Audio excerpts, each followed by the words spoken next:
I want to start a new thing. I want this to be a thing that we all do. I want to respond to meltdowns in public from other children differently. So, the thing, you're at the shops, you suddenly hear a child screaming, you look over, you see a kid screaming, you see the mother she's a mess.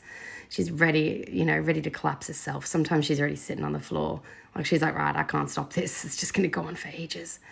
She's probably in a lower brain as well. Like she's, in a freeze zone. Kid's in a fight zone. Kid cannot cope. Like this is not an upper brain response. This isn't an upper brain sort of tantrum. This is a lower brain meltdown. Most likely an autistic kid, diagnosed or not, whatever.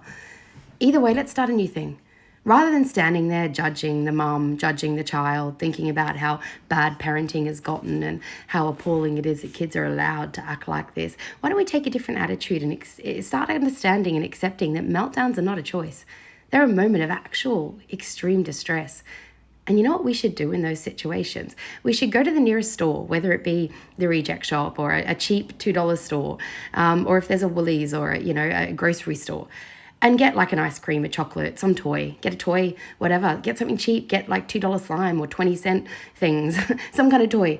And go over to the child and say to the mum, is it okay if I give this to your child as a gift to try and distract them out of this?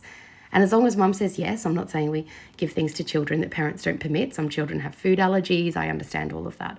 We definitely ask mum. Every time I've done this, mum has said yes. I've never had a no once. I've had a few do whatever you want. I've had a few take the child. These poor mums, they're not coping. Anyway, so once we get a yes, go over to the child and just keep being excited about the thing. They won't snap out of a meltdown straight away, don't get me wrong. But it's worked every time for me so far.